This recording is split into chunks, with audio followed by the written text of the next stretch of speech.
তপনের বালাপুরে ভারত সরকারের মেরা যুবা ভারত দক্ষিণ দিনাজপুর এবং ইয়ং ইউনিটি গ্রুপ অ্যান্ড সোসাইটির পরিচালনায় ও ব্যবস্থাপনায় স্বেচ্ছায় রক্তদান শিবির আজ ২৬শে সেপ্টেম্বর শুক্রবার দুপুরে তপনের বালাপুরে ভারত সরকারের মেরা যুবা ভারত দক্ষিণ দিনাজপুর এবং ইয়ং ইউনিটি গ্রুপ অ্যান্ড সোসাইটির পরিচালনায় ও ব্যবস্থাপনায় স্বেচ্ছায় রক্তদান শিবির অনুষ্ঠিত হল। বালুরঘাট জেলা হাসপাতাল ব্লাড সেন্টারে রক্তের যোগান অব্যাহত রাখতে আজ ২৬শে সেপ্টেম্বর ঈশ্বরচন্দ্র বিদ্যাসাগরের জন্মদিবস উপলক্ষে স্বেচ্ছায় রক্তদান শিবিরটির আয়োজন করা হয়। দক্ষিণ দিনাজপুর ভলেন্টারি ব্লাড ডোনার্স অ্যাসোসিয়েশনের সদস্যরা রক্তদান শিবিরে উপস্থিত থেকে সহযোগিতা করেন। মেরা যুবা ভারত দক্ষিণ দিনাজপুরের জেলা youth officer Sourav Barman, administrative assistant Rajendra Das, উত্তর দিনাজপুরের রায়গঞ্জের মোট ১০৭ বার রক্তদাতা সুব্রত সরকার, ইয়ং ইউনিটি গ্রুপ অ্যান্ড সোসাইটির সদস্য পদের পাশাপাশি অন্যান্য বিশিষ্ট ব্যক্তিরা উপস্থিত ছিলেন।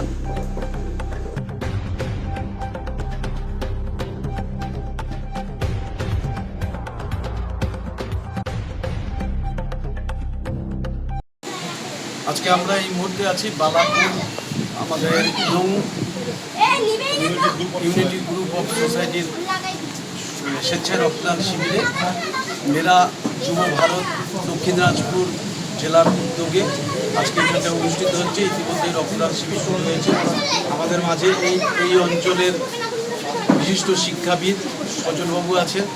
আর আমাদের যে এই রক্তদানটা কিসের জন্য গ্রামেগঞ্জে বিশেষ দরকার, যে আজকে গ্রামের ছেলেমেয়েরা একটা বিপদগামী হচ্ছে এবং তারা একটা দিশাহীন অবস্থায় ঘুরতেছে এবং সবচেয়ে বছর নেশাগ্রস্ত হয়ে যাচ্ছে। তাদের সামনে কোনো কর্ম ব্যবস্থা নেই। তো সেই জায়গায় দাঁড়িয়ে রক্তদান এমন একটা মহান দান সারা পৃথিবীতে এই মুহূর্তে যে এর কোনো বিকল্প নেই। এবং এইটা দিয়ে থ্যালাসেমিয়া শিশুরা যারা রক্তের ছাড়া আর কিছুতেই বাঁচবে না, কেন রক্ত কোনো কৃষিক্ষেত্রে তৈরি হয় না, রক্ত কোনো কলকারখানায় তৈরি হয় না, রক্ত ওষুধের দোকানেও ডাক্তারবাবু প্রেসক্রাইব দিলে কিনতে পাওয়া যায় না। তাহলে রক্ত আমাকে একটা কোনো মানবিক মানুষ এগিয়ে আসে রক্ত দেয়। তো আজকে এই বালাপুর ইয়ং সোসাইটি যারা উদ্যোগ নিয়েছে তাদেরকে আমি কৃতজ্ঞতা জানাই এবং বিশেষ করে কৃতজ্ঞতা জানাই নেহেরু যুব কেন্দ্রের যে আমাদের বর্তমান মেরা যুব ভারত সংগঠন, যে তাদের পাশে দাঁড়িয়ে এই কাজকে এগিয়ে নিয়ে যাচ্ছে।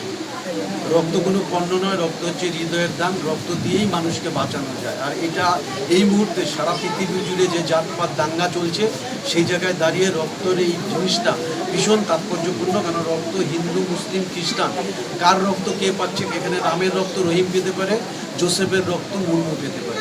সুতরাং রক্তই একমাত্র সম্প্রীতির বন্ধন। এই মুহূর্তে এটা আরও জোরদারভাবে এগিয়ে যাওয়া উচিত।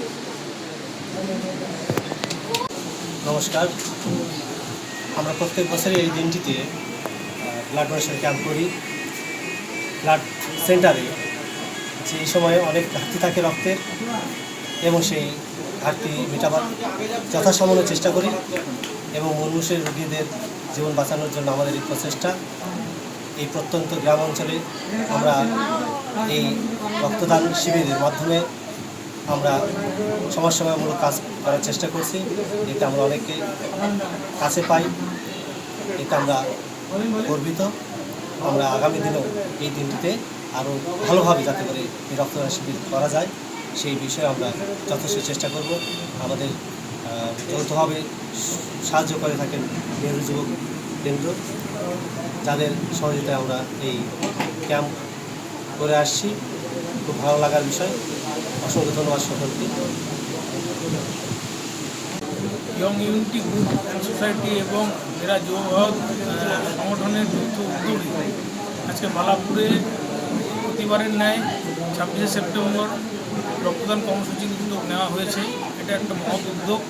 এই উদ্যোগকে আমি সফলতা জানাচ্ছি। উদ্যোগ যেন সফলতা হয় এবং আগামীতেও পরেশবাবু নেতৃত্বে এলাকায়, এই বালাপুর এলাকায় যেন এই রক্তদান কর্মসূচিটা আরও এগিয়ে চলে যাবে। এবং আমি আরেকটা অনুরোধ করবো, ব্লাড ব্যাঙ্ক দক্ষিণ যে ব্লাড ব্যাঙ্ক, সেই ব্লাড ব্যাঙ্কের পরিকাঠামোগত উন্নয়ন যাতে আরও হয়, যাতে আরও বেশি করে ব্লাড, কারণ আমরা জানি সিপিডিএ রক্তের একটা যে সংরক্ষণের যে সূত্রটা এবং ৪ ডিগ্রি সেন্টিগ্রেড তাপমাত্রায় যত সম্ভব রক্ত কিন্তু সংরক্ষণ করতে লাগে। ব্লাড ব্যাঙ্কে এরই করা হয়ে থাকে। কিন্তু ব্লাড ব্যাঙ্কে যদি পরিকাঠামোগত উন্নয়ন আরও করা যায়, আরও বেশি করে রক্ত মজুত করে রাখা যায়। আর যেটা সুব্রতবাবু বললেন যে রক্তদান যে করা হচ্ছে তার 20% কিন্তু থ্যালাসেমিয়া রোগীদের জন্য ব্যয় করা হয়। 20% থ্যালাসেমিয়া রোগীদের কিন্তু এই রক্তটা কাজে লাগে। জন্য রক্তদানে যেন আরও বেশি মানুষ মোটিভেটেড হয় আর কি। আরও বেশি মানুষ যাতে ইন্সপায়ার করে সেই কাজের জন্য রক্তদান কর্মসূচিটা কিন্তু একটা বিরাট ইঙ্গিত বহন করে থাকে। যত বেশি পরিমাণে রক্তদান কর্মসূচি নেওয়া হবে তত বেশি মানুষ কিন্তু উদ্বুদ্ধ হবে রক্তদান করবার জন্য। সেই জন্য প্রান্তিক এলাকাতে আরও বেশি করে রক্তদান কর্মসূচি করলে আরও ভালো।